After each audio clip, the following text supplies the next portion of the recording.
on va commencer par les présentations peut-être. Je te laisse te présenter. Bah écoute, je suis journaliste à la base, écrivain. J'ai commencé ce métier il y a très longtemps maintenant, à l'âge de 19 ans, en me lançant dans le reportage de guerre. Donc je suis parti en Afghanistan, qui était à l'époque occupé par les soviétiques. C'était en pleine guerre civile. Enfin, pas civile, c'était en pleine résistance afghane contre l'invasion soviétique. Et puis pendant les 10 années à peu près, un peu plus qu'on suivit, j'ai fait ce métier de journaliste, de reportage de guerre sur différents conflits. J'ai fait du journalisme d'investigation sur des sujets politiques, géopolitiques. Et puis en 2001, toujours en Afghanistan, j'ai perdu un de mes frères dans un accident de voiture. Je dirigeais à l'époque une mission qui s'intéressait à l'histoire et à l'archéologie de l'Afghanistan. Et c'est un bête accident de voiture, alors qu'il y avait mille autres dangers en Afghanistan, qui a emporté mon frère. Et ce moment-là a été un moment de bascule pour moi, évidemment important, qui a remis en cause mes priorités, pour dire ça sobrement, et qui m'a incité à utiliser mes outils de journaliste pour essayer d'enquêter sur cette question. Qu'est-ce qui se passe au moment de la mort? Qu'est-ce qu'on sait? Est-ce qu'il se passe quelque chose? Est-ce que tout ça, c'est du domaine uniquement du religieux, ou est-ce que la science peut avoir des choses intéressantes à nous dire? Et, et voilà, et cette enquête, je l'ai commencée il y a plus de 20 ans, et je partage le fruit de ces années d'enquête et d'expérience dans ce livre qui vient de sortir, qui s'appelle La mort n'existe pas. Parce que justement, en faisant ce travail vraiment méthodique, vraiment exactement comme ce que je faisais mes enquêtes, la façon dont je faisais mes enquêtes journalistiques avant, on s'aperçoit que nos certitudes sont bien fragiles, et notamment la certitude qu'après la mort, il n'y a rien. C'est bien fragile. Il n'y a rien qui prouve qu'il n'y a pas de vie après la mort. Il n'y a rien qui prouve que c'est le néant. Et à l'inverse, les éléments de preuve qui indiquent que notre conscience survit sans doute à la mort de notre corps, elles commencent à être assez importantes et imposantes, quoi.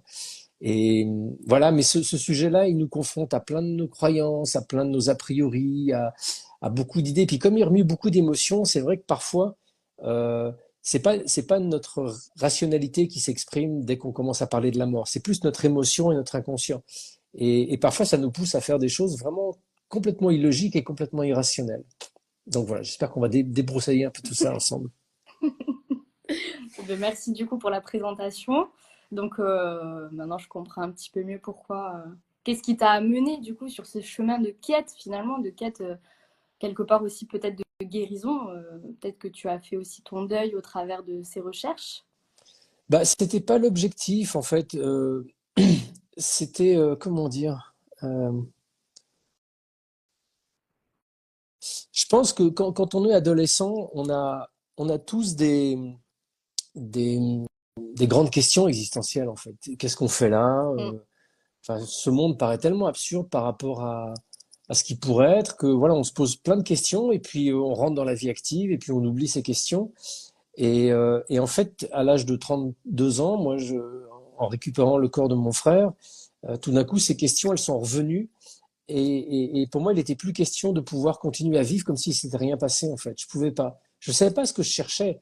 Au départ, enfin, dans les semaines et les mois qu'on suivit la mort de mon frère, j'étais à des années-lumière de m'imaginer que je puisse enquêter en tant que journaliste sur la question de la conscience. Pour moi, c'était la vie après la mort, c'était du domaine du religieux, c'était des croyances, ça n'avait aucune prise à une enquête rationnelle. Donc, euh, et quand j'ai commencé à enquêter dessus, un peu par accident, et quand j'ai commencé à découvrir que, voilà, notamment en enquêtant sur les expériences de mort imminente, tu sais, les gens qui, Mhm. pendant un Les accident de flashbacks. voiture, ou, Mm. ou- ou sur une table d'opération, ou peu importe, à un moment, ils ont un arrêt cardiaque, ils disent sortir de leur corps, voir le tunnel, etc. En commençant à travailler là-dessus, et en découvrant que c'était pas uniquement des hallucinations, que c'était pas des rêves, mais que c'était au contraire des expériences qui bousculaient vraiment tous les modèles de la compréhension du cerveau qu'on a, Mm. ben, pardon, progressivement, j'ai pu mener cette enquête-là. Et, et ça n'est que vraiment avec beaucoup, beaucoup d'années passées sur le terrain que finalement, je me suis aperçu qu'effectivement, ce travail sur la mort avait des conséquences assez apaisantes sur moi. Mais ce n'était pas du tout l'objectif initial. J'ai pas fait ça pour me guérir, j'ai pas fait ça pour me soigner, j'ai fait ça pour enquêter, pour bosser sérieusement sur un sujet. Et je dirais même que le fait d'avoir perdu mon frère, ça m'a rendu encore plus exigeant que si j'avais fait ce sujet-là, je dirais, sans être concerné personnellement.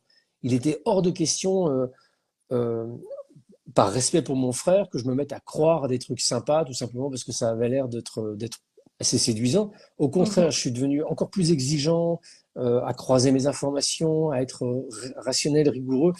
Euh, Enfin, voilà. Mais c'est hyper intéressant, d'accord? Merci beaucoup. Donc, du coup, si je comprends bien, toi, ce qui t'a conduit concrètement à t'intéresser à la spiritualité, enfin, ou du moins ce domaine extraordinaire, si on peut dire, de magique. Moi, j'adore l'appeler le monde d'Harry Potter, concrètement. C'est... il y a le monde de la société normale et puis il y a un autre monde à côté dont on n'arrive pas vraiment à cerner. Donc, toi, c'est vraiment les EMI. Donc, tu n'as pas du tout grandi dans une famille peut-être un peu ouverte à ça, pas du tout, à part te poser des questions intérieures sur pourquoi on est là et quel est l'objectif de vivre sur Terre. Il n'y a pas eu... Si, euh, non, j'ai pas eu une éducation très très spirituelle. Ma mère avait et a toujours des lectures un peu de nature spirituelle. Elle s'intéressait à ces sujets-là, mais on a partagé quand j'étais ado. Mais à partir du moment où quand je suis entré dans la vie active, moi je suis parti en Afghanistan rejoindre des gens qui se battaient, qui hmm, faisaient la guerre. Donc tout ça a fait, si j'avais éventuellement quelques quelques attirances et quelques intérêts pour des questions spirituelles, elles ont complètement disparu quand je me suis retrouvé sur des terrains de guerre, où là, j'étais confronté à la réalité la plus crue, la plus dure de ce monde.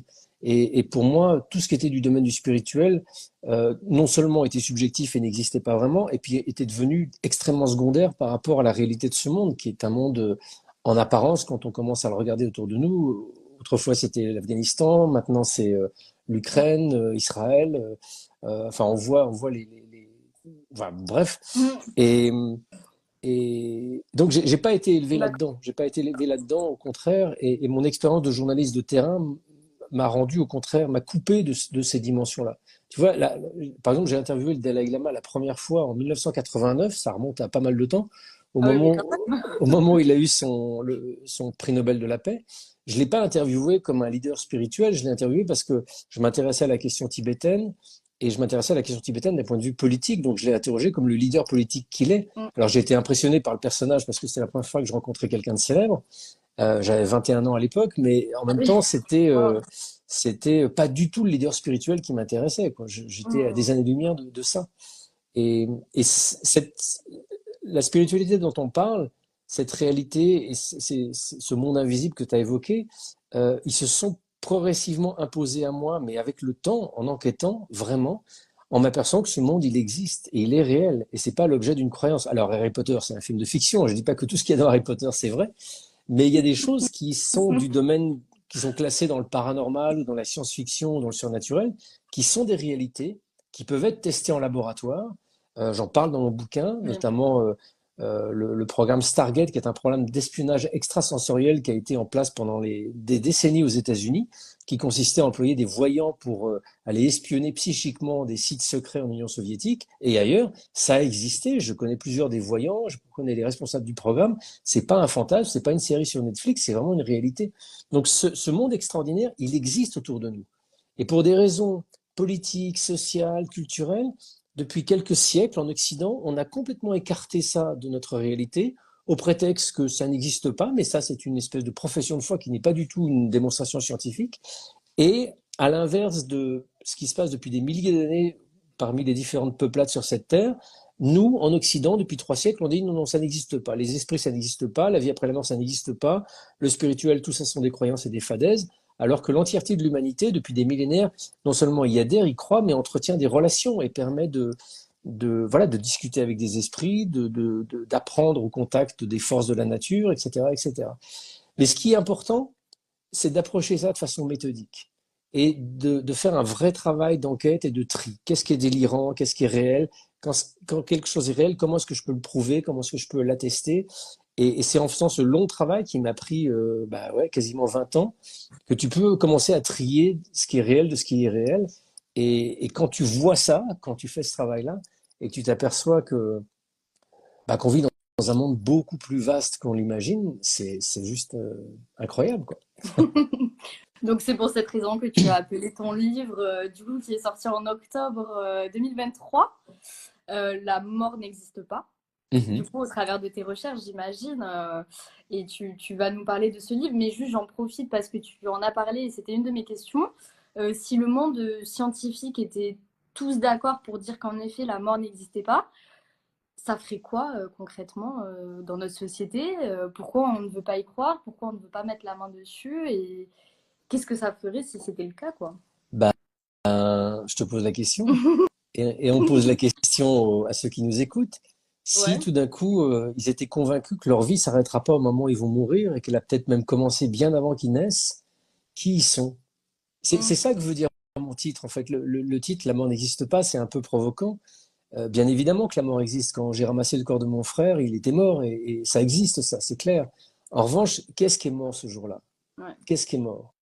Et ce que je mets en évidence à travers mon enquête, c'est que notre visage vieillit, notre corps va finir par mourir et s'éteindre et pourrir, mais il n'est pas la totalité de ce que nous sommes. Il y a à l'intérieur de nous une dimension fondamentale qu'on va appeler conscience fondamentale, qu'on va appeler âme, Mhm. qui, elle, vit avant qu'on naisse et continue à vivre après qu'on meurt. Et cette âme, elle est, elle est notre part éternelle, elle continue à vivre et elle est peut-être notre part la plus essentielle. Et ça, c'est encore une fois attesté par plein de recherches et plein d'expériences qui peuvent être faites sur les différentes dimensions de la conscience. Euh, et tu disais, le jour où les scientifiques sont tous d'accord, mais la science fonctionne pas comme ça en fait. La Ok. science, elle est rarement unanimement d'accord sur quelque chose. Tu vas toujours trouver sur quelque sujet que ce soit, peut-être une majorité de scientifiques qui vont aller dans un sens, et puis il y en aura toujours certains qui vont dire non, non, mais ça c'est pas vrai, c'est pas juste, je suis pas d'accord avec ces conclusions. Regarde la crise Ouais. sanitaire. Au moment Ouais. de l'affaire du Covid, tu as des gens extrêmement compétents qui disent blanc, et puis tu as des gens extrêmement compétents qui disent noir. Il n'y en a pas d'un côté certains qui sont stupides et d'autres qui sont complètement géniaux. C'est juste que la science, elle fonctionne comme ça, en fait. La science, c'est vraiment une affaire humaine d'analyse et d'interprétation de données, d'expériences que l'on fait, que l'on refait, que l'on réplique. Et les données, contrairement à ce qu'on pourrait imaginer, toi et moi, parce qu'on est des citoyens pas scientifiques et à peu près normaux, on pourrait s'imaginer qu'a priori, si des données sont suffisamment solides, elles vont donner lieu à une interprétation qui va mettre tout le monde d'accord. Ben non, c'est pas le cas. Et sur des sujets aussi vertigineux que qu'est-ce que c'est que la conscience, dont on sait même pas ce que c'est, hein. Ouais. Dans les grands laboratoires de neurosciences, on ne sait pas ce que c'est que la conscience. On vit comme si la conscience, c'était quelque chose qui était une sorte de fabrication de notre cerveau. Tu as un cerveau qui marche, tu es consciente, quand tu touches ton cerveau, ça va changer éventuellement tes états de conscience. Donc on s'imagine qu'il y a un lien de cause à effet entre cerveau et conscience, mais on n'en est absolument pas sûr. Et tu as des très très grands neuroscientifiques qui disent bah, on n'est absolument pas sûr même que la conscience naît dans le cerveau. C'est même d'ailleurs incompréhensible. Comment est-ce qu'un truc d'1,4 kg de matière organique fabrique une expérience intérieure, fabrique des émotions, fabrique un sentiment complètement subjectif? C'est une question non seulement scientifique, mais philosophique, qui n'a aucune réponse aujourd'hui. Donc tu vois, par rapport à tous ces grands inconnus, bah voilà, et c'est ce que je montre dans mon bouquin, tu as plein de scientifiques qui, en étudiant plein de sujets comme les expériences de mort imminente ou autres, vont te dire, bah oui, la conscience est complètement indépendante de l'activité du cerveau et que quand le cerveau meurt, elle continue d'exister parce qu'on en a des preuves. Et puis, tu as d'autres scientifiques qui disent, bah non, moi, je suis pas convaincu par les éléments et je suis pas d'accord avec ça. Mais ça veut pas dire qu'il y en a qui ont complètement raison et d'autres complètement tort de l'autre côté. Mhm. C'est comme ça que la science fonctionne. Aussi. C'est un espace de débat, de discussion, et puis au bout d'un moment, les éléments de preuve sont suffisamment costauds pour qu'une, peut-être pas la totalité, mais une grande majorité des scientifiques se mettent à adhérer à ça. Et moi, je fais mon pari que ce que je raconte dans mon bouquin, qui peut être aujourd'hui surprendre certains, sera dans 10 ans, 15 ans, 20 ans, complètement admis et sera devenu une sorte d'évidence pour tout le monde. Bah oui, la conscience n'est pas réductible à notre activité cérébrale, et, Heureusement. et heureusement, oui. Et ça va changer la société, effectivement, parce que ça a plein de conséquences. Oui. Et de belles, on espère. Mhm. Du coup, donc j'ai parcouru un petit peu ton livre et j'ai vu que tu t'adressais à ta fille, du coup, si je me trompe pas, Ouais, ta fille qui a 25 ans, 26 et, maintenant. mais 26 maintenant, du coup, c'est ça? Et pourquoi, du coup, avoir choisi cet angle d'un papa qui s'adresse à sa fille pour lui raconter sa vie, finalement, parce que c'est vraiment une petite autobiographie, donc partage d'amour peut-être. Oui, il y a de ça. Et puis il y a le fait que mon frère est mort et quand il est mort, ma fille avait 3 ans et demi à l'époque Mhm. et je l'ai dès le début associé à ce qui se passait. J'ai pas essayé de lui cacher ce qui venait de se passer. Quand j'ai rapatrié le corps de mon frère en France, ma fille était là, elle a vu le cercueil, elle a assisté à tout ce qui s'est passé. Et pendant toute notre vie, elle a, j'ai jamais eu comment dirais-je, de questions interdites. On a pu partager tout ce qu'on avait à partager sur le sujet. Moi, dès que je découvrais quelque chose, ou que je faisais une interview, ou que j'explorais un phénomène, je lui en parlais. Elle, quand elle avait des questions et des interrogations ou des tristesses à certains moments, elle me les exprimait. Donc, on a pu échanger. Et j'ai vu combien, au fil des années, cette possibilité d'avoir un espace de discussion ouvert sur ce sujet, qui est un sujet a priori compliqué, plutôt que d'être morbide, et au contraire extrêmement apaisant. Et aujourd'hui, ma fille, Luna, est une adulte qui est en paix avec cette idée de la mort. Alors, ça ne veut pas dire que ça ne va pas, quand on en parle, ça ne génère pas des émotions, évidemment, mais elle est plus apaisée, plus outillée que certains autres, parce que justement, on a parlé de ça. Et comme ce livre, c'était une sorte de synthèse de 20 années de vie et d'enquête, voilà, il m'est apparu assez cohérent que c'était comme une sorte de message que je pouvais à la fois lui laisser à elle, mais aussi laisser à toutes les personnes que le sujet intéresse. Et en m'adressant à elle, c'était pour moi aussi l'obligation d'essayer d'être simple et clair, parce que c'est un sujet qui est extrêmement complexe, qui nous oblige à aller plonger dans plein de disciplines différentes, les neurosciences, la physique, la médecine, la psychiatrie et d'autres sujets. Et je voulais, malgré la complexité du sujet, je voulais être lisible et compréhensible. Et donc, ce petit exercice de style m'a obligé voilà, À à avoir adapter. à l'esprit qu'il fallait que je reste accessible Clair et et concis, facile à quoi. lire. Oui. D'accord. Ok, super. Donc, on va passer aux questions aussi au niveau du livre. Ouais. J'ai aussi demandé aux abonnés s'ils avaient des questions à te demander. Donc, il y en a une qui, je pense, est la plus importante. Pourquoi tu peux affirmer que la mort n'existe pas? Donc, j'imagine que tout est à retrouver dans ton livre. Mais est-ce que comme ça, tu as une petite phrase à nous dire ou une preuve vraiment pertinente pour nous dire que la vie après la mort n'existe pas? Oui, écoute, l'élément le plus important, en fait, c'est l'exploration des différentes expériences de conscience qui, dans l'hypothèse où notre cerveau fabrique notre conscience, seraient impossibles. L'expérience de Ok. mort imminente, par Oui, exemple. ok. Quand tu as un arrêt cardiaque, comme c'est le cas de centaines de milliers de personnes qui ont un arrêt cardiaque et qui sont ranimées, et pour lesquelles 20% d'entre elles rapportent avoir vécu une expérience de mort imminente pendant ce moment-là, pendant un arrêt cardiaque, ton cerveau, il stoppe son activité. C'est-à-dire que la pression sanguine tombe à zéro, il n'y a plus de battement de cœur, il n'y a plus d'envoi de sang au cerveau, donc le cerveau ne reçoit plus ce qui lui sert à fonctionner.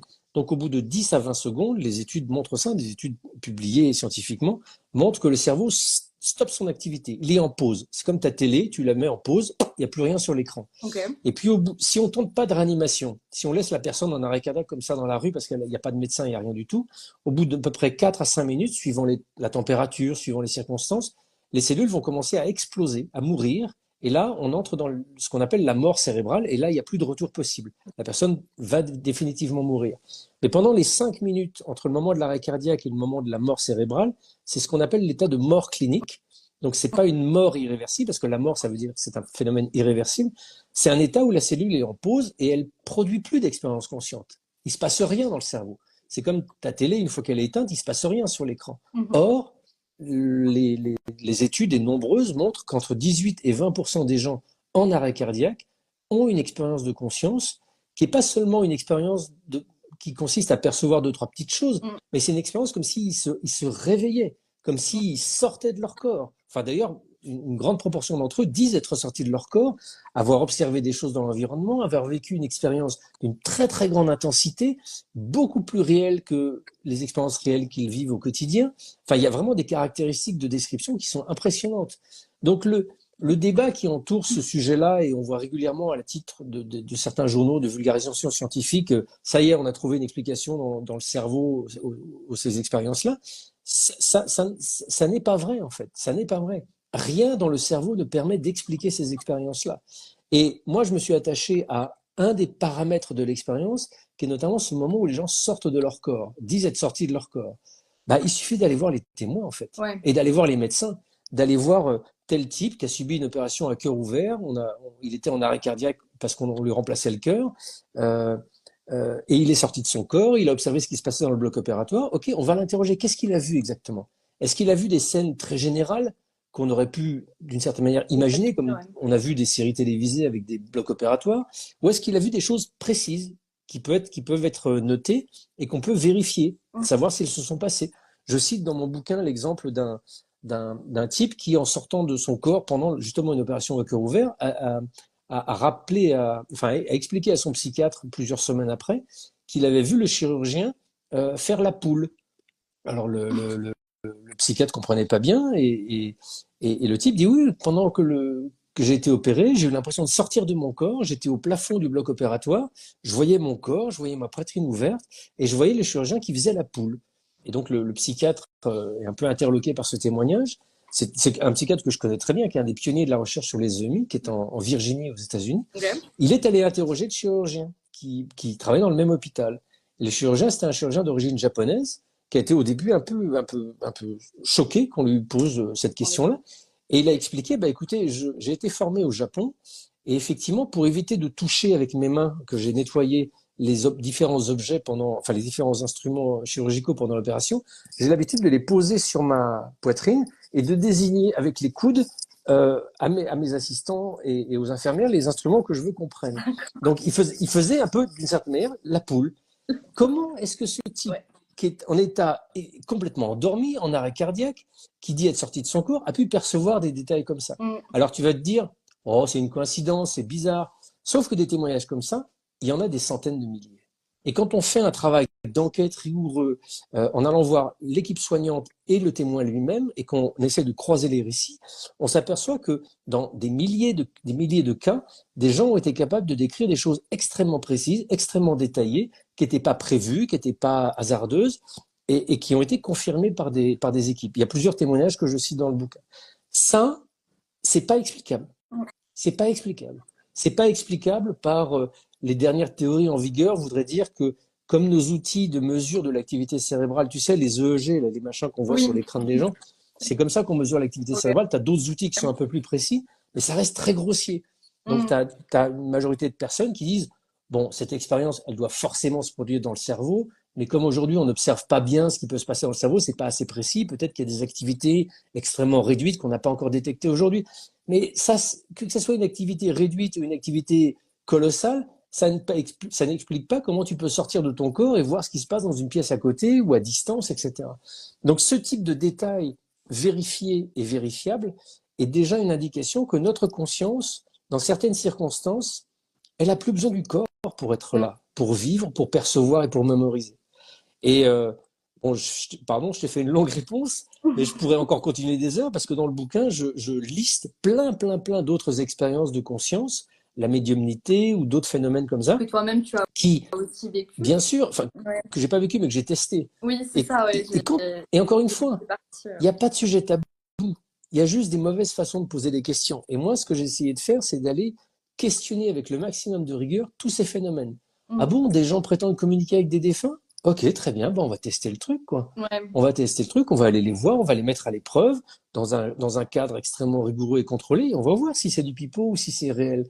Et quand tu fais cet effort-là, sans a priori, mais avec beaucoup de rigueur, tu t'aperçois que des hommes, des femmes qui se prétendent médiums sont capables de discuter avec des défunts et d'obtenir de leur part des informations ultra précises qu'ils n'auraient pas pu obtenir autrement. Et voilà, et encore un phénomène. Et quand tu fais encore des études et l'examen d'autres phénomènes, et il y en a un paquet, bah, tu t'aperçois que tu commences à accumuler ce qu'on appelle en science, en fait, une masse d'éléments de preuve qui interdisent enfin, comment dire, qui démontrent que notre conscience... Irréfutable, quoi. Comment? Irréfutable. Bah, tu veux dire ça devient difficilement réfutable, effectivement, parce que cette masse d'éléments, elle est absolument colossale aujourd'hui. Et je suis pas tout seul à le dire. C'est pas moi, Stéphane Alix, tout d'un coup, qui ai eu la révélation divine. J'ai juste fait mon boulot d'enquête auprès de scientifiques aux États-Unis, en Europe, en Inde, ailleurs, et j'ai collecté ces informations qui sont aujourd'hui partagées par une partie de la communauté scientifique qui s'accorde sur l'idée folle, mais réelle, que notre conscience survit à la mort du corps. Mm. Et c'est magnifique. Et pour ceux et celles du coup qui nous écoutent, il y a beaucoup de documentaires autour des EMI avec énormément de témoignages sur YouTube particulièrement qui sont accessibles. Et c'est dingue de voir à quel point même juste les personnes qui témoignent et on sent vraiment la sincérité. Ou alors c'est de très bons acteurs, mais c'est dingue. Et même le fait qu'il n'y ait pas de temporalité, tu disais que il y a la vraie mort cérébrale au bout de 5 minutes ou un truc comme ça. C'est ça, ouais. Et les personnes ont l'impression de vivre presque enfin, de nombreuses heures en tout cas de l'autre côté ou peu importe là où ils sont. Et ça, c'est incroyable aussi, quoi. Il n'y a vraiment pas de limite de temps, il n'y a pas de barrière. Ils ont un peu l'omniscience aussi. Enfin, c'est vraiment incroyable. Donc, je vous invite vraiment à juste vous documenter à ce sujet parce que c'est riche d'informations. Ouais, et c'est ça que tu dis qui est le plus vertigineux en fait et qui est le plus difficile à comprendre pour nous.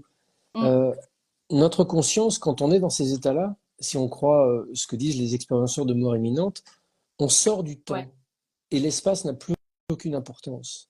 C'est inconcevable ça. C'est-à-dire que tu peux vivre une expérience dans notre temps à nous qui va durer, je sais pas, 30 ouais, secondes, 1 minute d'arrêt cardiaque, mais de la façon dont elle aurait été vécue par l'expérienceur de l'autre côté, c'est comme s'il avait vécu une vie entière. C'est comme si le temps s'était étiré à l'infini. c'est ça. Et de la même manière, temps et espace sont liés, ça on le sait depuis Einstein, mais quand on en fait l'expérience, c'est extrêmement troublant. La personne peut être sur un bloc opératoire à Paris, en train d'être opérée du cœur, par exemple. Elle sort de son corps, Et se déplacer. elle est dans cet environnement-là. Et puis d'un coup, pour une raison ou pour une autre, elle va penser à sa grand-mère qui habite, je sais pas, en Nouvelle-Zélande, et instantanément, elle va être en Nouvelle-Zélande, comme si l'espace et le temps n'avaient, enfin, comme si le temps, pardon, l'espace n'avait absolument plus aucune incidence. C'est Et, ouf. et là encore, c'est une observation qui est troublante parce qu'elle est rapportée par ceux qui ont vécu une expérience de mort imminente, mais elle est rapportée dans plein d'autres types d'expériences de conscience, dans des expériences psychospirituelles, qui montrent que quel que soit l'angle par lequel tu regardes, on retrouve les mêmes constances, on retrouve les mêmes phénomènes. Et ça, c'est aussi un élément qui est intriguant. Euh, Quelle autre que, expérience du coup bah, je pense par exemple aux expériences chamaniques. Ah, ok. Les expériences chamaniques que là, moi, j'ai vécues.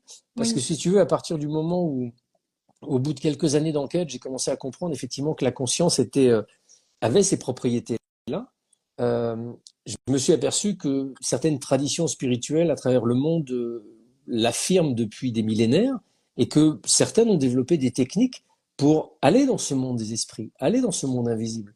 Donc moi, je me suis dit, bah, je vais y aller, je vais essayer l'expérience. Je suis assez grand pour me faire ma propre en tant opinion. Et c'est ce que qui, bon journaliste. bah voilà, voilà. Tout à fait. Si c'est des bêtises, bah, je m'en apercevrai assez rapidement. Et puis si c'est réel, bah, ça vaut quand même le coup de tenter l'expérience. Donc je suis parti bah, une première fois en 2006 en Amazonie péruvienne pour Ok. participer à des cérémonies chamaniques qui utilisent l'ayahuasca, qui est une substance psychoactive qui est interdite à la consommation en France et en Europe, qui est considérée comme une drogue, mais qui au Pérou est considérée comme faisant partie du patrimoine historique du Pérou et qui est utilisée par les chamans depuis des millénaires.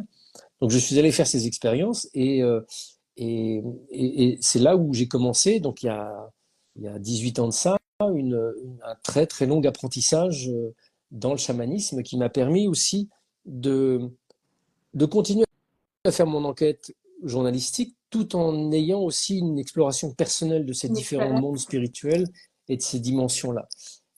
C'est complètement un espace subjectif, mais c'est un espace sur lequel aussi on peut avoir euh, et ça, c'est peut-être un peu long à détailler aujourd'hui, mais on peut avoir l'assurance qu'on n'est pas forcément dans ce qu'on pourrait imaginer, des hallucinations, de l'imaginaire, un monde irréel. Euh, euh, voilà, enfin, on peut aborder le sujet si tu veux, Et mais du coup, oui, en effet, il y a une question d'une personne qui dit comment savoir si c'est réel. Et en effet, je pense que ça peut être intéressant pour les personnes d'avoir ton avis de comment vraiment se dire que c'est réel. bah, Quels sont. c'est une question essentielle. Ouais. C'est une question essentielle que moi, je me suis posée un milliard de fois. Un Mm. milliard de fois. Et notamment parce qu'il m'est arrivé à plusieurs reprises, et notamment la première fois que ça arrivait, c'était en Amazonie, de voir mon frère alors qu'il était mort des années avant. Et la première chose que je me suis dit, non, je me dis, c'est pas possible, c'est pas possible, c'est dans ma tête, je suis en train d'halluciner, c'est pas vrai, c'est pas, Et tu le voyais face à face, enfin face à toi, Oui, oui, je le ou voyais dans ton vraiment. esprit? Je l'ai vu vraiment dans la pièce dans laquelle j'étais pendant de Ok. longues secondes, peut-être 10, 15 secondes. Waouh. Mais moi, j'ai pas cru parce que voilà, j'ai un esprit Journaliste. très journalistique, très non, c'est pas possible, c'est pas possible, c'est pas possible. Jusqu'à ce que le lendemain matin, la personne qui était à côté de moi me dise, bah, je l'ai vu avant même que je lui dise. Donc ça m'a Ok. beaucoup intrigué.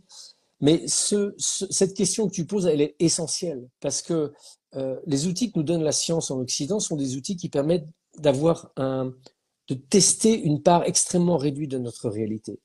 Et donc c'est presque frustrant, je dirais, de ne pas pouvoir répondre à des grandes questions qu'on a tous envie de se poser. Mais il existe d'autres outils, d'autres moyens d'explorer notre réalité qui ont été développés par des chamans ou par différentes traditions spirituelles en Inde, au Tibet ou ailleurs. C'est pas parce que c'est pas scientifique que c'est pas solide et que c'est pas que ça n'utilise pas le discernement aussi. Euh,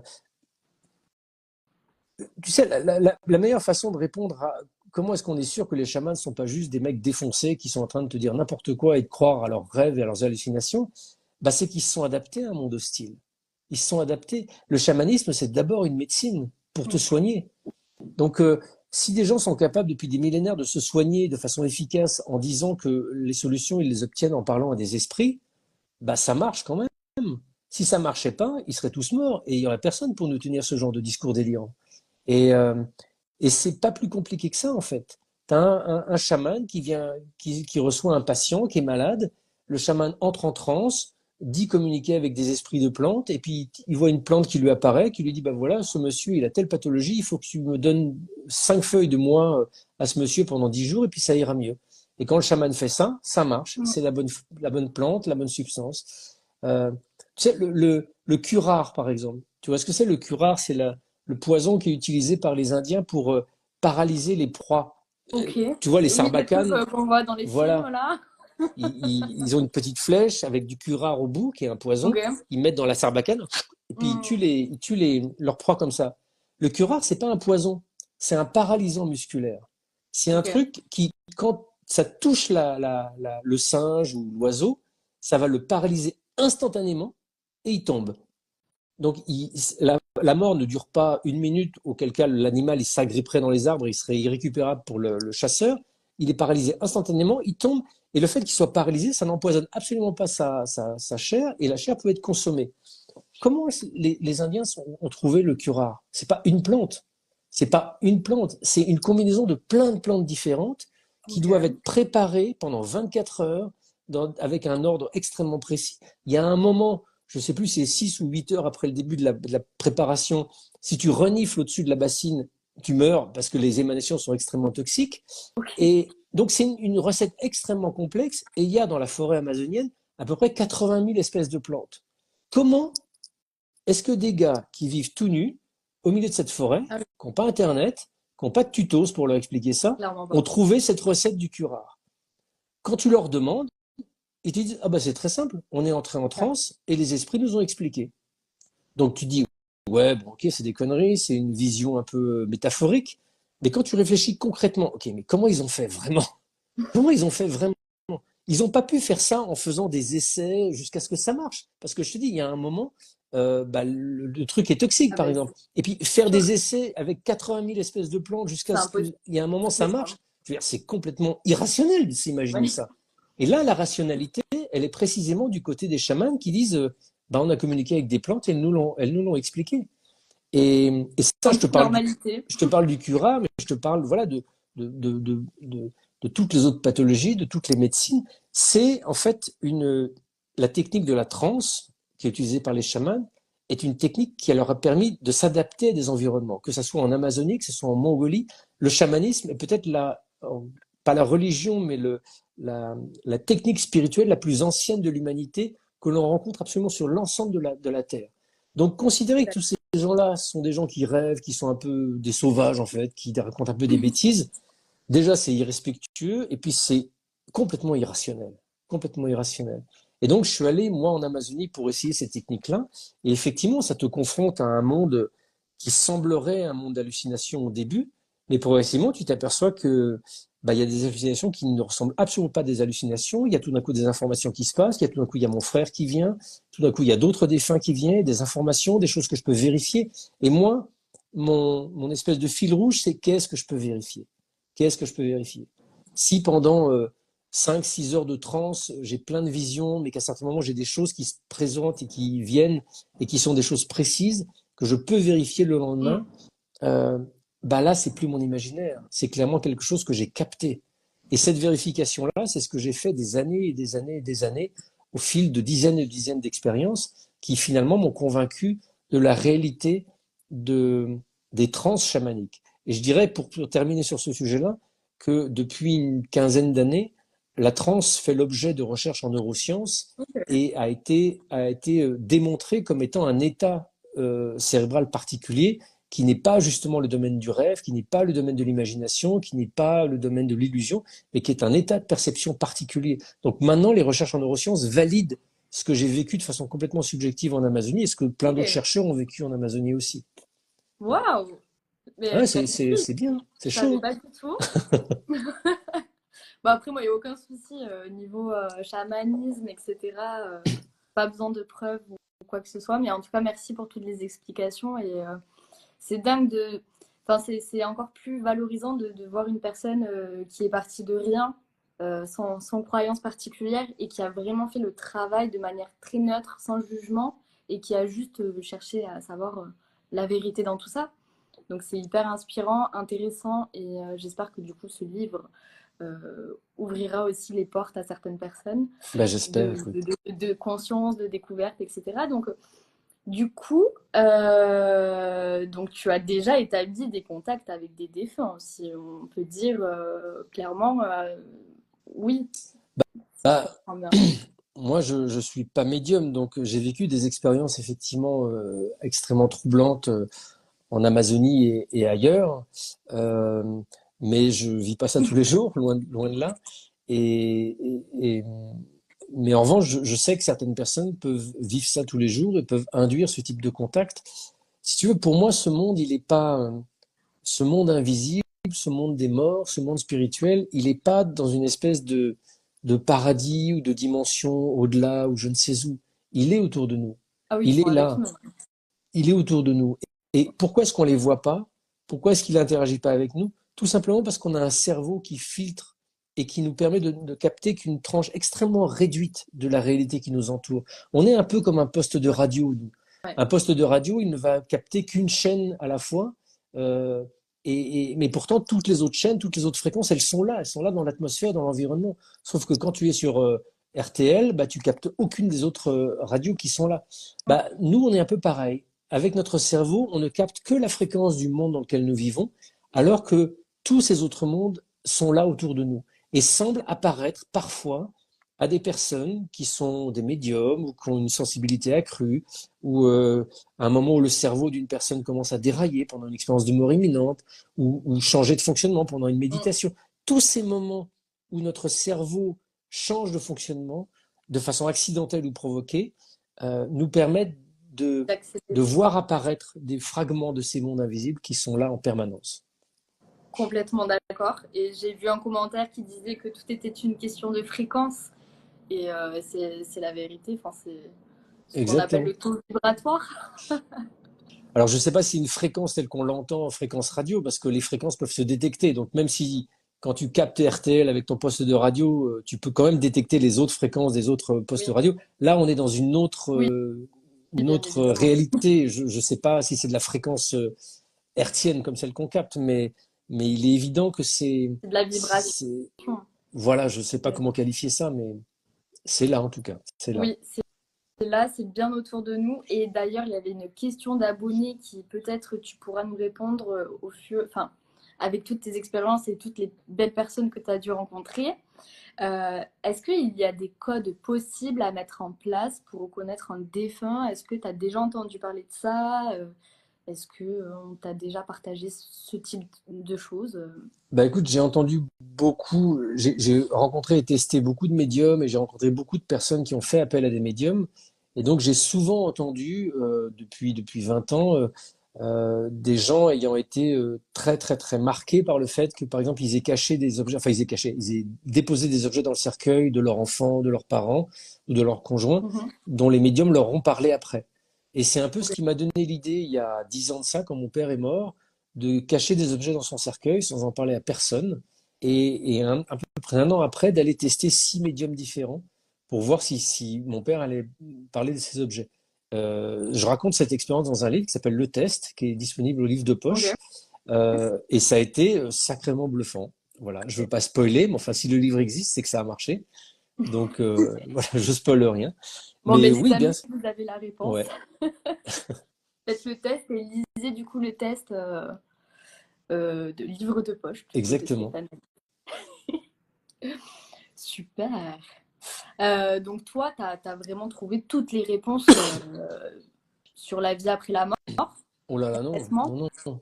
Non, c'est pas fini. Il y aura encore Euh, des bah, livres. disons qu'aujourd'hui, j'ai la conviction intime, à la fois intuitive et raisonnée, que notre conscience ne s'arrête pas au moment de la mort. Oui. Je raconte un petit peu dans le livre La mort n'existe pas, comment ce qui se passe au moment de la mort, ce qui se passe dans les secondes, dans les minutes, dans les heures qui suivent. J'ai à peu près l'impression de savoir ce qui se passe parce que je l'ai vécu moi-même à plusieurs reprises, notamment dans mes expériences en état de conscience modifié. Maintenant, euh, c'est comme si j'étais allé, tu sais, en avion jusque dans un pays étranger. Je me suis posé dans l'aéroport de ce pays étranger. J'ai vu à peu près par les fenêtres, mais j'ai dû repartir. Et j'y suis pas allé dans ce pays étranger. J'y ai pas passé des jours et des années. Donc, il y a encore 1000 questions que je me pose, évidemment. Mais la question la plus importante qui a été réveillée au moment de la mort de mon frère il y a 22 ans, est-ce qu'il est encore quelque part? Est-ce qu'il vit encore? Ça, maintenant, j'ai la réponse.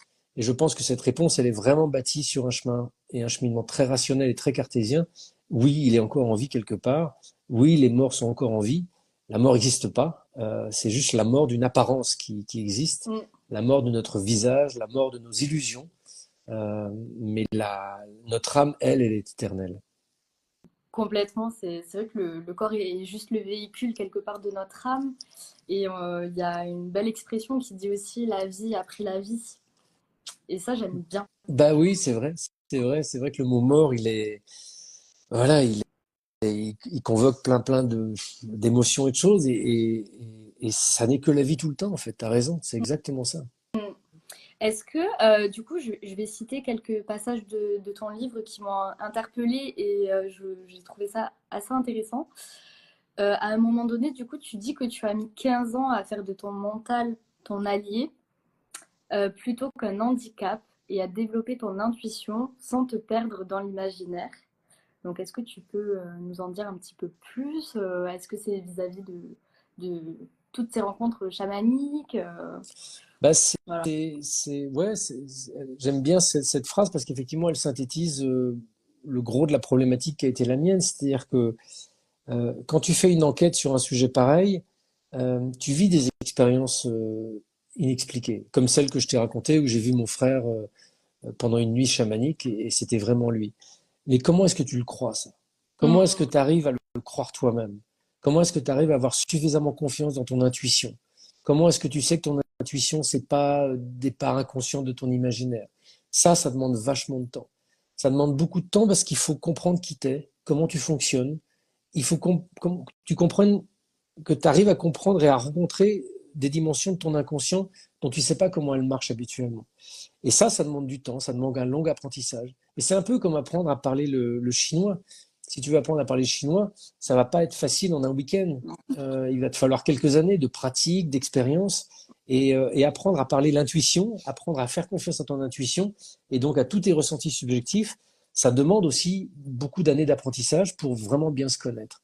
Euh, donc moi, mon mental, il est très fort parce que voilà, j'ai été éduqué comme ça, je suis très, très rationnel, très cartésien, j'ai besoin de preuves, j'ai besoin de croiser les informations.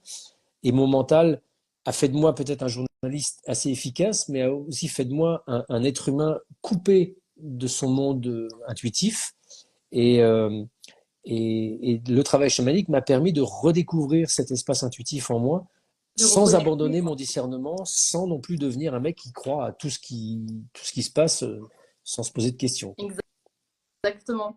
Et c'est magnifique de pouvoir créer sa propre vérité, en fait. En fonction de ses expériences, etc., on acquiert un savoir et puis on détermine un petit peu qu'est-ce qui fait sens, qu'est-ce qui fait écho en fonction de toutes les recherches, etc.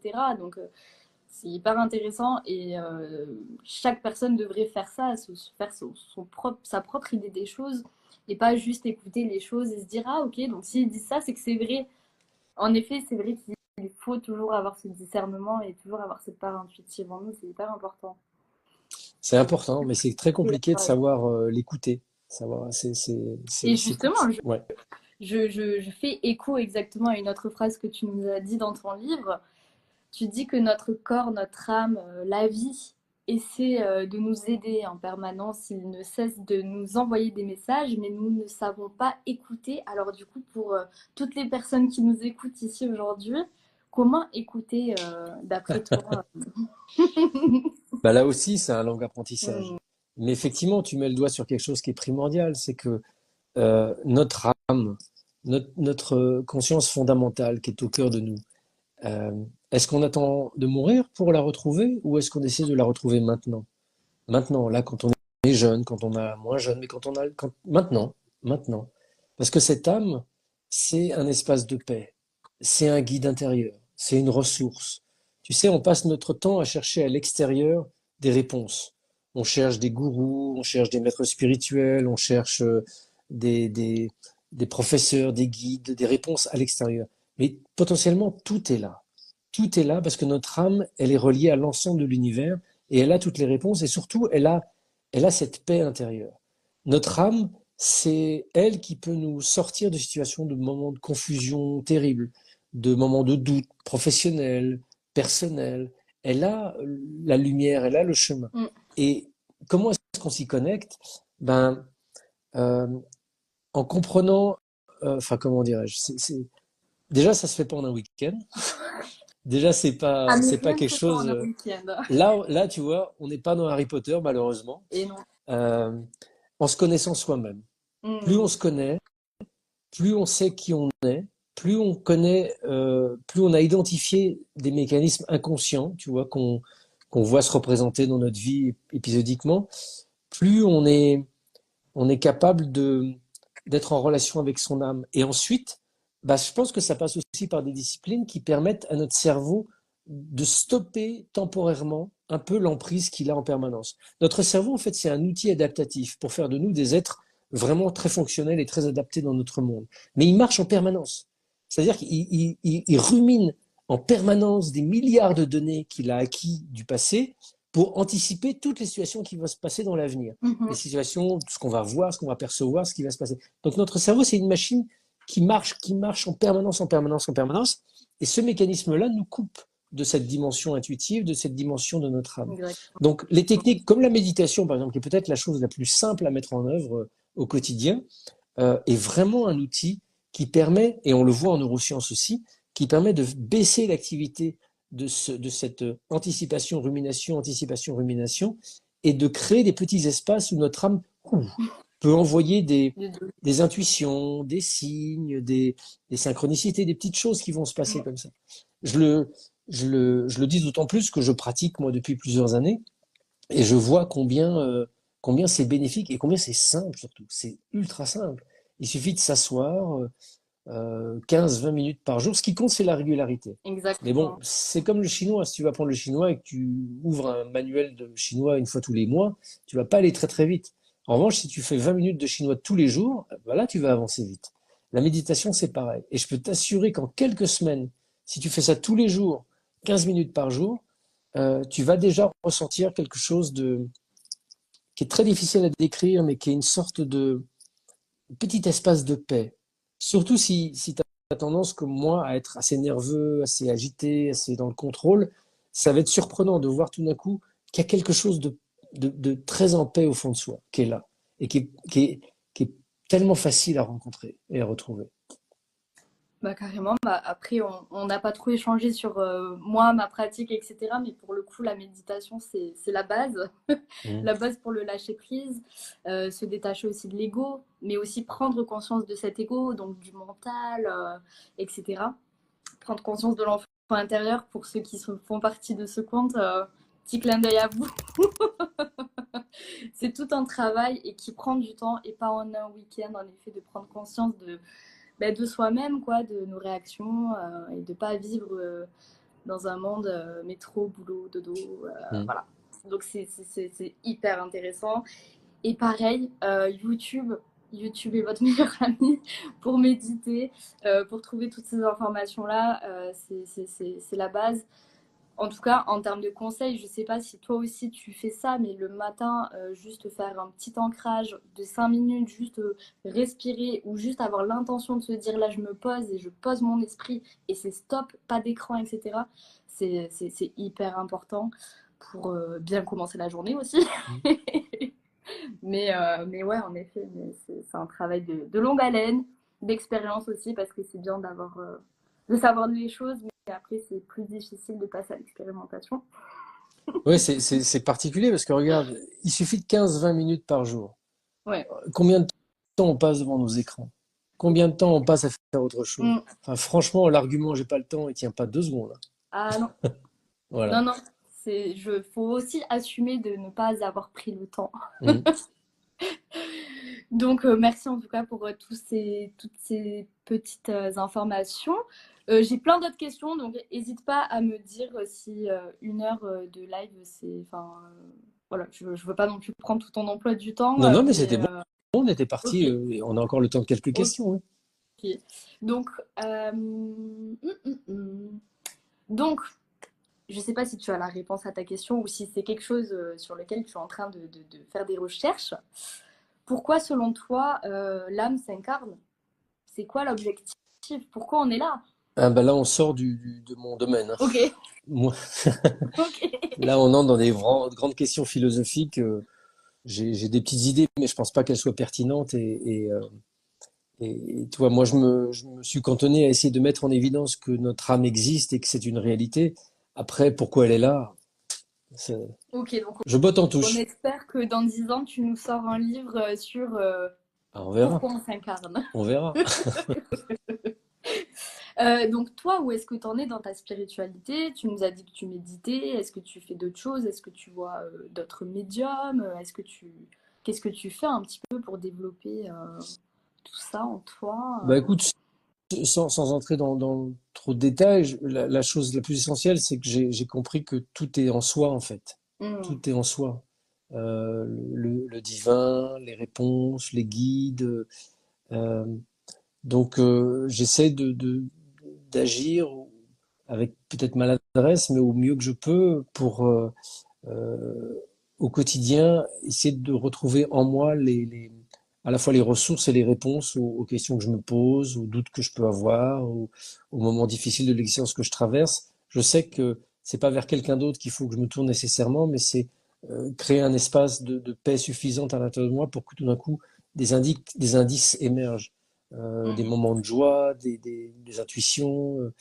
Voilà, c'est un exercice quotidien et je pense que ça passe aussi par une nécessaire euh, attention envers soi-même. Hmm. Euh, Prendre le temps de se faire du bien, non pas se faire plaisir, mais se faire du bien et essayer de tu vois, on est tous des êtres blessés à plus ou moins grande échelle. On a Hmm. tous Hmm. des petites ou des grosses blessures. Ces petites ou ces grosses blessures, elles ont impacté l'être que nous sommes. Elles ont créé des croyances à l'intérieur de nous. Elles ont créé des comportements, des attitudes. Et, et elles ont créé une forme d'aveuglement de ce qu'est Hmm. la réalité et de ce que nous sommes réellement. Donc je pense qu'en prenant soin de soi, en, en, en faisant des psychothérapies, en essayant d'aller explorer ces zones inconscientes, on apporte un peu plus de lumière sur soi et ça concourt à augmenter aussi un peu la paix intérieure. Et, Complètement. et en faisant du bien à soi-même, on fait du bien autour de soi et à ce monde qu'on a bien besoin.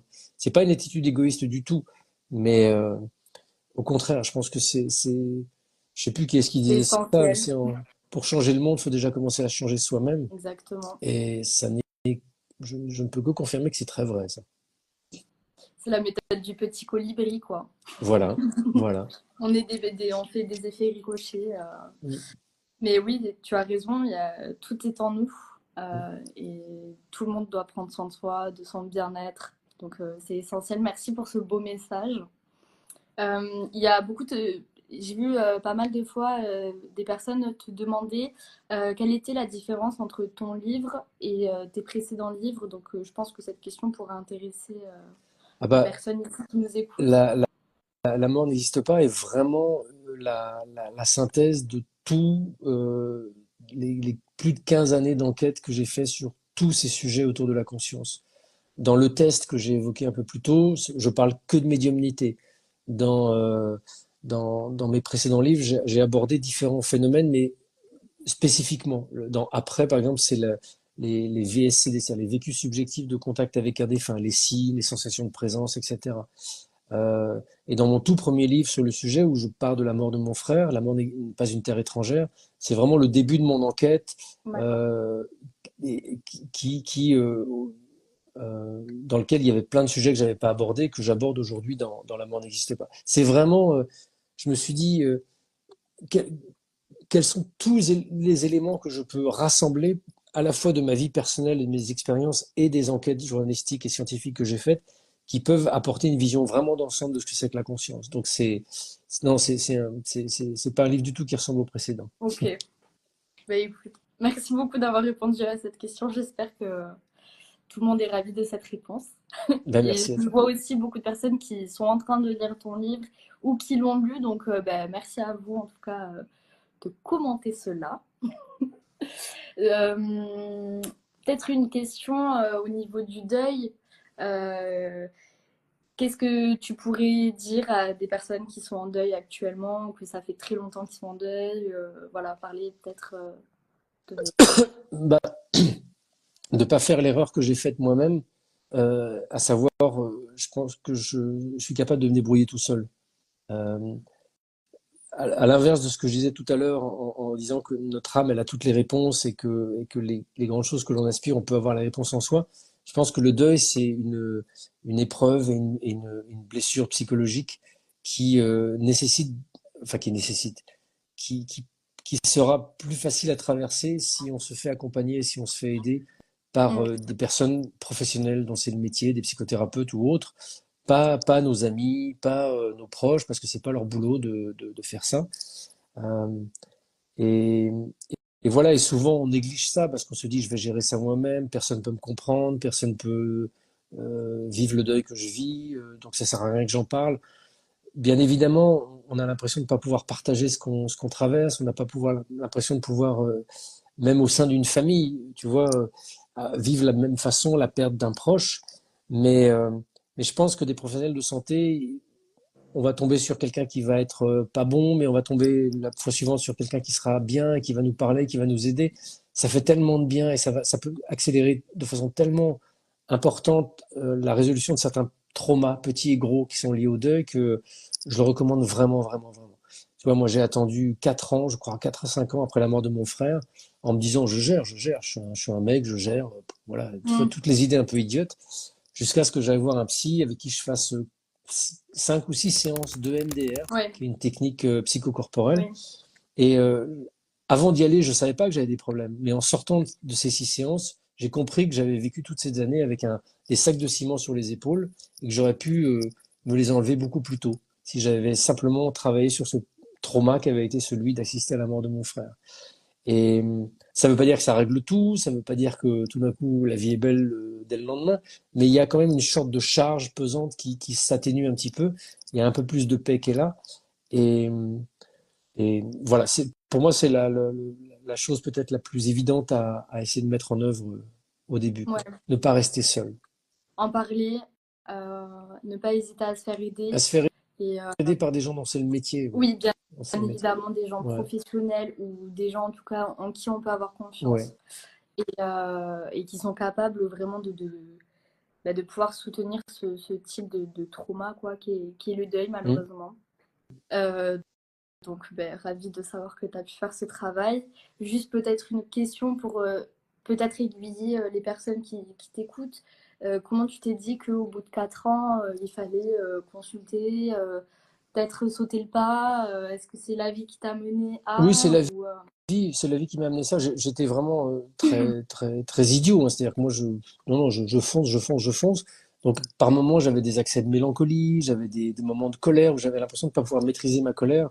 C'était un moment où ma fille était plus jeune, donc voilà, il y a des moments, j'avais l'impression de manquer de patience, euh, mais sans que je fasse le lien entre la mort de mon frère et ces états émotionnels. J'avais l'impression d'être pas tellement, enfin, je veux pas faire un tableau trop noir, mais voilà, je pense que les gens qui nous écoutent verront de quoi je parle. Quoi. D'un coup, mm, tu pars un peu trop vite. oui, Et en fait, pendant un tournage, j'ai rencontré David Servan-Schreiber, qui était un neuropsychiatre qui est décédé il y a 12 ans de ça. mhm, Et on est devenus amis par la suite, mais au début, lui venait d'introduire la technique de l'EMDR en ok, France. Et en découvrant mon parcours et la mort de mon frère, il m'a dit, mais vous voudriez pas tester ça? Et moi, j'ai dit, bah non, j'ai pas besoin. Et puis finalement, je me dis, si, j'avais peut-être besoin quand même. Donc j'ai servi de cobaye et ça a été assez estomacant, quoi. Parce que je te dis, mm, en quelques séances, tout d'un coup, j'ai senti une vraie libération et j'ai observé que cette libération, elle n'a pas simplement duré quelques semaines après les séances, elle s'est vraiment installée dans ma vie de façon définitive, quoi. ouais, t'as vu une grosse différence, quoi. Et c'est vrai que malheureusement, bon, peut-être avant, je sais pas, mais le tabou de la santé mentale, de prendre soin de soi, juste d'aller voir un psychologue ou un psychothérapeute spécialisé en EMDR, c'est tellement tabou et c'est tellement dommage alors qu'on devrait aller voir peut-être un psychologue comme on va chez enfin, chez le dentiste chaque année, Ouais, juste pour savoir si tout va bien, juste pour extérioriser et voilà, faire ça comme une habitude, quoi. Donc, exactement. voilà. En tout cas, pour les personnes qui nous écoutent, si vous êtes en deuil, si vous n'arrivez pas à dépasser certaines phases du deuil, n'hésitez pas du coup à, voilà, bah, à tester le MDR ou à faire toute autre chose Il y a bien accompagnée. un petit livre que je peux aussi recommander, qui est Ah oui? vraiment ou une conférence. J'ai un de mes amis qui est psychiatre, qui s'appelle Christophe Fauré, qui est spécialiste du deuil et de l'accompagnement de fin de vie, qui a écrit un livre qui est un livre référent sur le sujet, qui s'appelle Vivre le deuil au jour le jour. Et, Je et note. j'ai fait une conférence INRES avec Christophe Fauré, ça s'écrit Faure, accent aigu, qui est disponible sur Internet, sur YouTube. Christophe Fauré, conférence INRES. Et là, c'est quelqu'un qui explique vraiment à la fois les processus de deuil, les mécanismes, et qui donne beaucoup, beaucoup de clés. Mm. Donc c'est une ressource assez incroyable. C'est quelqu'un d'assez incroyable dans ce Donc, domaine-là. bah, merci beaucoup pour le conseil, la ressource. Je le mettrai en story. J'irai chercher tout ça. Alors tu verras, Euh, je suis beaucoup plus jeune, j'ai des cheveux qui sont pas gris du tout. Et je crois que la conférence, elle date d'il y a 13 ou 14 ans. Mais ça ne change rien à la richesse de ce que partage Christophe pendant ce moment-là. Donc à ok, partager sans modération. super. À partager, repartager, repartager. Euh, juste une avant-dernière question avant de terminer ce live, mais j'aimerais avoir ton avis parce que j'aime bien me poser cette question, étant donné que aujourd'hui on voit beaucoup l'essor du développement personnel, de la spiritualité, à partir des années 2000 en tout cas, je dirais. Enfin, moi j'étais bébé, mais en tout cas, mon père a découvert ça vers ces eaux-là. Euh, et depuis aujourd'hui, en tout cas, ça a énormément évolué. C'est beaucoup plus ouvert d'esprit. Beaucoup plus de personnes s'ouvrent à ça, en tout cas. Donc, peut-être comment tu l'expliques ou est-ce que tu as un avis sur cette raison de pourquoi il y a tout ça qui sort. Et dans, je sais pas, dans 10 ans, tu imagines comment toute la vie après la vie, la spiritualité, voilà. Je... Bah, je pense que il y a plein de raisons sociologiques à l'essor de ces pratiques-là. Moi, je me prononcerai pas là-dessus, mais il y en a juste une que je pense être importante aussi, c'est que notre âme, elle est Mm, vivante là. Elle est mm, vivante en nous maintenant. Et, et dans ce monde qui nous confronte à tant d'inquiétude, de défis qui peut faire peur avec les crises politiques, environnementales, etc. Il y a quelque chose au fond de nous qui vibre et qui dit, mais il y a des solutions, il y a des solutions, il y a des solutions. Mm. Il y a des solutions dans une prise en compte de cette dimension spirituelle qui nous constitue. Alors, on ne sait pas comment la traduire, cette intuition, mais elle nous pousse, et je pense qu'elle pousse de plus en plus de gens à assister à une conférence, à lire un livre, à s'intéresser à ces phénomènes-là, avec parfois des résistances, et puis parfois des résistances qui tombent un petit peu. Je pense qu'il y a une espèce d'élan inconscient qui anime beaucoup de gens vers ces dimensions-là. Et, et qu'est-ce qu'il en sera dans 10 ans? J'ai appris qu'il était très dangereux de faire des prédictions, surtout quand elles concernent l'avenir. Oui. Je ne sais plus qu'est-ce qui a dit ça, donc je vais éviter d'en faire, mais euh, Oui, s'il y en enfin, a pas, il y en a je vais pas, éviter d'en hein. faire. Voilà, on verra bien. On verra bien. Non, mais merci. Je voulais vraiment avoir ton avis sur le sujet, en tout cas, au vu de tout ce que tu as pu faire comme recherche et travaux sur tout ça. Donc, du coup, pour terminer le live, j'aimerais citer une phrase qui m'a beaucoup touchée dans ton livre. Je dirais pas où est-ce qu'elle se trouve pour ceux qui ne l'ont pas lu, mais peut-être que ça va te faire écho. Donc, j'aimerais que tu nous en parles après de cette phrase. Euh, donc, tu nous dis, nous n'avons besoin de rien d'autre que d'amour pour ouvrir la porte. Juste arrêtez de vouloir tout contrôler. Ce qui vit en vous ne peut pas mourir. Et j'ai trouvé ça merveilleux. Donc, si tu veux clore ce live bah, en commentant cette phrase ou en nous donnant une idée de ce que tu as souhaité transmettre, en tout cas, Bah c'est écoute, bienvenu. cette dimension fondamentale que l'on abrite, cette conscience fondamentale, cette âme, euh, elle est dans un état d'harmonie. Elle est dans un état de paix qui est d'une telle intensité que c'est ce qu'on apparente c'est ce qu'on qualifie d'amour. Ce que j'ai traversé, moi, dans certaines expériences chamaniques, Mm. était un amour d'une puissance incommensurable. Et c'est ce que rapportent aussi les gens qui ont vécu une expérience de mort imminente et ce dont parlent plein d'enseignements spirituels à travers le monde, quelles que soient les différentes cultures. Donc je pense que l'amour, que je qualifierais plutôt d'état d'harmonie, est vraiment ce qui est la base de notre réalité. Mm. Nous, on la recouvre de beaucoup d'ombre, de beaucoup de colère, de beaucoup de confusion, de tout De ce que l'on peur. voit en Ouais. apparence de notre monde. Mais à la base, derrière tout ça, derrière les pires horreurs que l'on voit sur cette planète, il y a de l'amour, il y a cet état d'harmonie possible que l'on peut réveiller et réactiver. Et ça, c'est à notre portée. C'est à Mm. notre portée. Ça peut ne pas se passer dans 50 ans, dans 10 ans, dans 1000 ans, ça peut se passer à cette seconde même, dès lors qu'on se reconnecte à cette batterie euh, qui diffuse de l'amour au cœur de nous-mêmes. Ça Mm. peut paraître un peu cuculapraline, un peu New Age, euh, mais je m'en fiche, je l'assume, je l'ai expérimenté, et je le dis d'autant plus facilement que je sais ce que c'est que ce monde aussi. Moi, j'ai vu des gens se faire tuer devant moi, j'ai eu tête sur des terrains de conflit, donc je ne suis pas dans un espèce de déni de réalité en te disant ça. Oui. Je sais quel est le visage de ce monde dès qu'on sort de Paris et qu'on va dans d'autres pays comme l'Ukraine ou Israël en ce moment. Euh, je sais que ce monde est capable des pires choses qui puissent exister, mais ça n'enlève pas cette conviction que j'ai développée à travers des expériences, à travers mes recherches, que derrière cette horreur que l'on voit, il y a, euh, il y a quelque chose de formidable qui peut être réveillé, qui peut être activé. Et c'est ce que j'ai essayé de transmettre à travers ce long processus et cette longue enquête que je publie dans La mort n'existe pas. Eh ben, merci beaucoup. En effet, j'aime bien dire que tout est une question d'amour, parce que c'est l'amour inconditionnel, c'est l'énergie principale, c'est le tout, C'est ça. c'est ce qui vibre, c'est ce qui est là, c'est notre âme. Et c'est vrai qu'en effet, les témoignages de personnes de amis, ou comme ce que tu as pu nous partager dans ton livre aussi, euh, c'est beau. Et on voit aussi beaucoup de cohérence et de similarité dans ce qu'on peut ressentir. On appartient au tout et à la fois on est rien et on est cette petite goutte d'eau dans l'océan et qui fait un tout. Donc c'est beau. Merci beaucoup en tout cas, Bah, merci à toi. Stéphane, pour ton temps accordé, pour ce magnifique livre. que je le répète, qui s'appelle La mort Pardon, n'existe pas.